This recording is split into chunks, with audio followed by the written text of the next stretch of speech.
శ్రీ గురుభ్యో నమః. శ్రీ మహాగణాధిపతయ నమః. శ్రీ మహాసరస్వత్యై నమః. హరి ఓం. శ్రీమాత్రే నమః.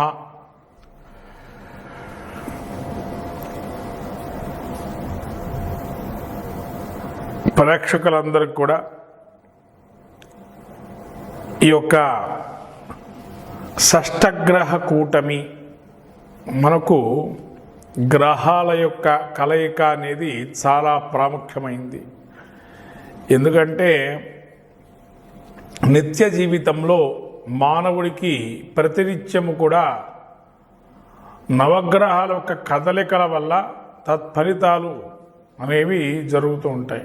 ఎందుకంటే మానవుడి జీవితంలో ప్రతి ఒక్క విషయానికి కూడా నవగ్రహాల యొక్క అన్వయిస్తూ మనకి శాస్త్రం చెప్పబడుతుంది.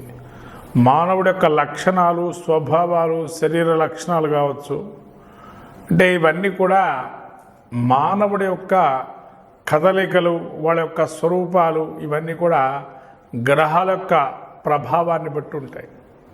కాబట్టి ఈ షష్టగ్రహ కూటమి అనేటువంటిది ఏదైతే రాబోయేటువంటి 29 మార్చి 2025 నుంచి 13 ఏప్రిల్ 2025 వరకు కూడా మనకు కనబడుతుంది. అంటే దీనిలో కూడా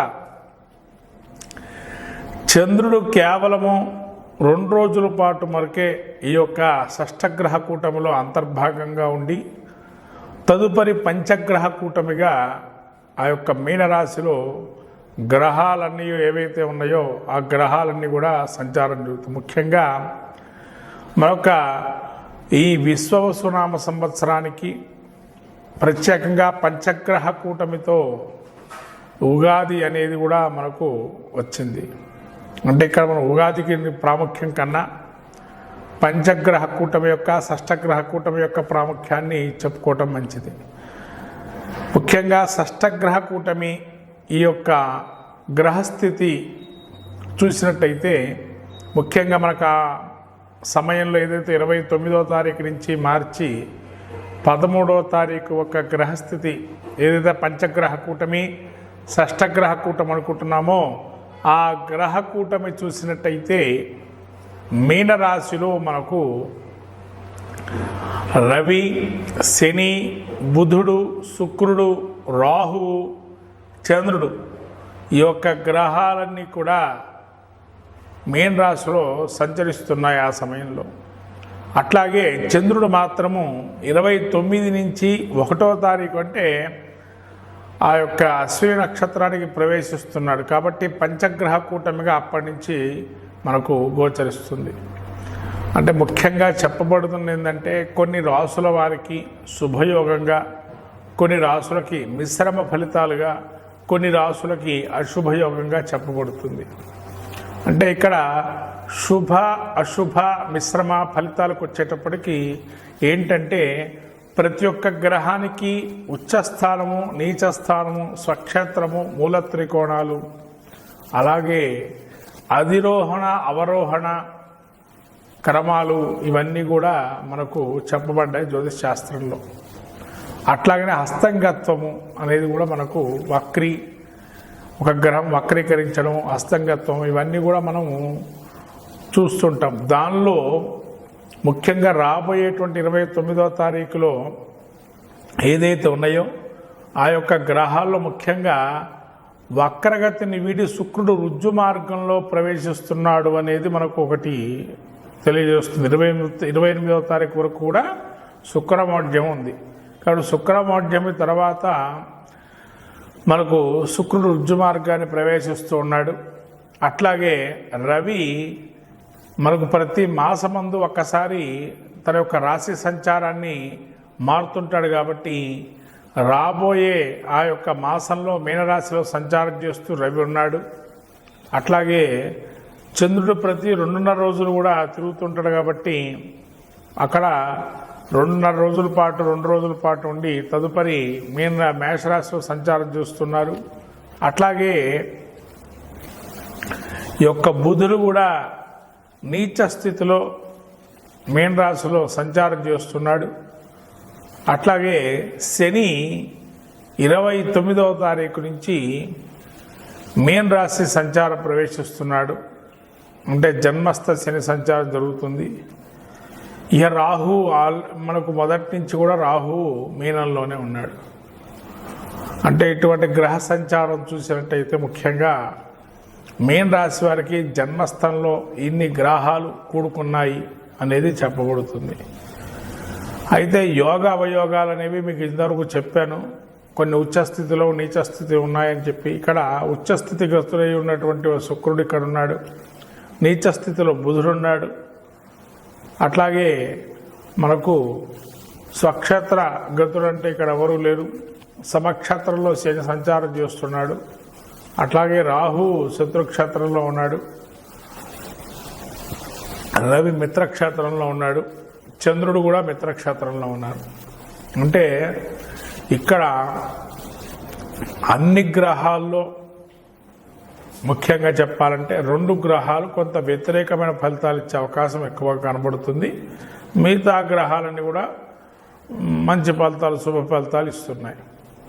కాబట్టి 12 రాశుల వారికి అట్లాగే మనకు దేశ గోచారం అనేది కూడా ముఖ్యంగా చెప్పబడాలి. ఎందుకంటే దేశ గోచారంలో ఎందుకు ఈ విధంగా అంటే, ప్రతి దేశానికి ప్రపంచానికి మనకు గ్రహ గతులను బట్టే యోగ అవయోగాలు అనేవి మన ఎట్లయితే చూసుకుంటున్నాము మానవుడి జీవితంలో, అట్లనే యోగాలు కూడా ఉంటాయి ప్రతి ప్రపంచంలో కానీ దేశ గోచారంలో కానీ. వీటి వల్ల ఈ షష్టగ్రహ కూటం వల్ల దోష గోచారం ఏంటి అంటే, దేశ గోచారం చూసినట్టయితే ముఖ్యంగా మనకు విశ్వవసునామ సంవత్సరం ఉగాది అనేది ఏదైతే జరుగుతుందో ముఖ్యంగా స్ట్రిక్ట్గా రూల్స్ అనేది పాటించే అవకాశం ఎక్కువగా ఉంటుంది రాజ్యంలో. కొన్ని రాజ్యాల్లో అవకతవకలు ఏర్పడి రాజ్యాధికారాన్ని కోల్పోయే అవకాశం ఉంటుంది కొంతమంది రాజులు కూడా. అట్లాగే ఈ యొక్క ఆర్థిక మాంద్యము, బుద్ధి కుశలతగా ఉండకపోవటం ప్రపంచ జనాల్లో. ఎందుకంటే ఆ బుద్ధి కుశలత లేకపోవటం వల్ల ఆలోచన జ్ఞానం కొంతవరకు మాంద్యం చెందటం వల్ల ఏదైతే దొరుకుతుందో దాని మీదనే ఆలోచనతో వెళ్తుంటారు. కానీ దాని పరిష్కార మార్గాలు ఉంటాయి కానీ వీళ్ళు వెతకరు. అట్లా వెతికినట్లయితే ఖచ్చితంగా ఫలితాలు ఉంటాయి. అట్లాగే రాబోయే తరంలో అంటే రాబోయే యొక్క దేశం గోచారం చూసినట్టయితే శని కూడా మనకు మీన రాశిలో ఉన్నాడు. అంటే ముఖ్యంగా చెప్పాలంటే మన దేశ గోచారం చూసుకుంటే భారతదేశానికి కొంతవరకు మంచి ఫలితాలు సూచితంగా ఉన్నాయి. ఎందుకంటే చాలా వరకు దేశాలు మన యొక్క ఉన్నతిని, మన యొక్క ప్రాబల్యం ఏదైతే ఉందో అది సమస్తమైనటువంటి మిగతా దేశాలు కూడా మన యొక్క భారత్ వైపు చూస్తుంటాయి. ఈ విధంగా మన దేశ గోచారంలో ఆర్థిక మాంద్యం ఉన్నా మన దేశంలో అయితే క్రీడారంగం కొంత పుంజుకోవడానికి అవకాశాలు మెండుగా ఉన్నాయి. అట్లాగే స్త్రీలు ఆధిపత్యంగా కొన్ని కళల్లో రాణించే అవకాశం ఉంది. అట్లాగే స్త్రీల వల్ల కొంతవరకు దేశాన్ని కూడా శాసించే సమయం కూడా ఆసన్నమైంది.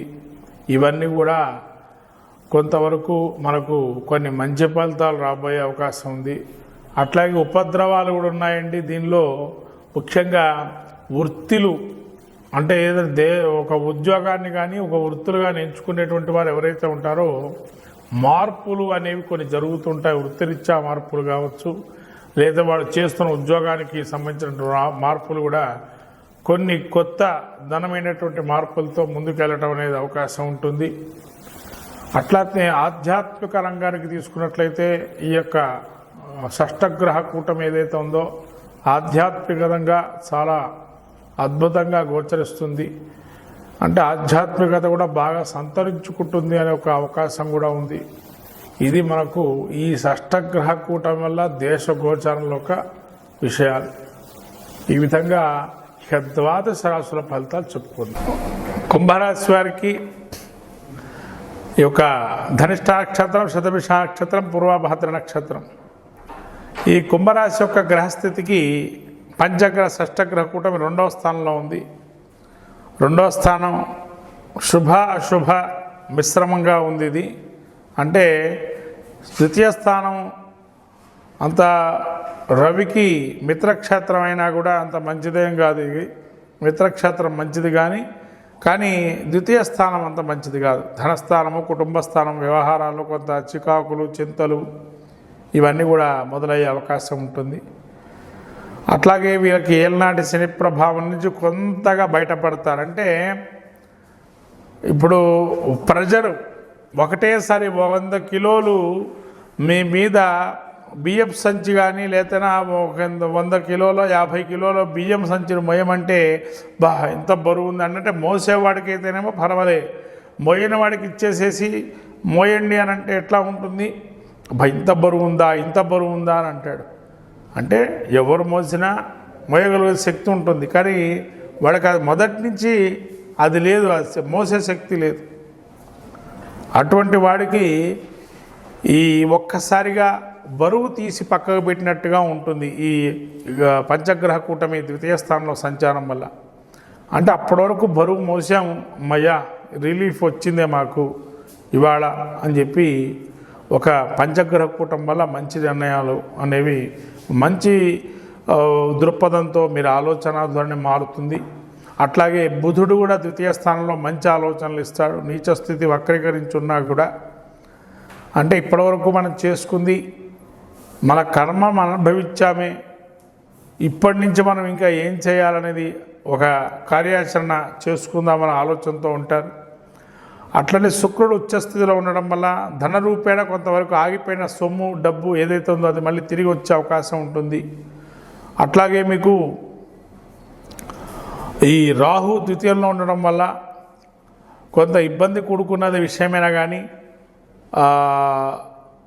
అంటే డబ్బు ఇప్పటివరకు కూడా బాగా ఖర్చు అయింది అనుకుంటారో, లేదా ఆరోగ్యపరంగా ఇబ్బందులు ఉన్నాయో ఈ ఏలినాటి శని ప్రభావం వల్ల ఆ రాహు ద్వితీయంలో ఉండటం వల్ల పర్వాలే పోనీ ఖర్చు పెట్టినా కూడా మన మంచికే కదా అని చెప్పి ఆలోచనతో ఆ ఖర్చు అనేది జరుగుతుంది. కానీ చాలా మంచి యోగం. రూపాయి ఖర్చు పెట్టినా ఇతపూర్వం కన్నా ఇప్పుడు పర్వాలేదే, పోతే పోయింది, మనం భారం నుంచి బయటపడుతున్నాం కదా, ఒక రిలీఫ్ అయితే వస్తుంది కదా అని ఆలోచనతో ఉంటారు. అందుకని పంచగ్రహ కూటమి కొంత మీకు అప్పటిదాకా ఉన్న భారం బాధ ఒక్కసారిగా మెల్లిగా తగ్గే అవకాశం ఉంటుంది. పంచగ్రహ కూటం వల్ల ఒక్కసారిగా ఒక భారాన్ని బరువు నుంచి తీసి పక్కకు పెట్టేసామే, ఒక పెయిన్ఫుల్ పీరియడ్స్ ఏవైతే ఉన్నాయో మాకు వాటి నుంచి బయటపడ్డాము అని చెప్పి ఒక మంచి ఇండికేషన్గా ఈ పంచగ్రహ కూటమి గోచరిస్తుంది ద్వితీయ స్థానంలో. కాబట్టి కుంభరాశి వారికి యోగంగానే ఉంది ఇది. ఈ విధంగా కుంభరాశి వారికి యోగంగా ఉంది కాబట్టి వీరు ఇంకా మంచి ఫలితాలు పొందటానికి కుంభరాశి వారు దుర్గారాధన చేయటం వల్ల మంచి ఫలితాలు పొందుతారు. అమ్మవారి యొక్క స్తోత్రం కానీ, అమ్మవారి పారాయణం కానీ, లేదా అమ్మవారి గుడికి వెళ్ళి దర్శనం చేసుకోవటం వల్ల కుంభరాశి వారికి ఇంకా మంచి ఫలితాలు వస్తాయి. మొత్తం మీద గురువు ఒక అనుగ్రహం కూడా పొందటానికి ప్రయత్నం చేయండి. కుంభరాశి వారికి పంచగ్రహ కూటమి కొంతవరకు యోగదాయకంగానే ఉంది.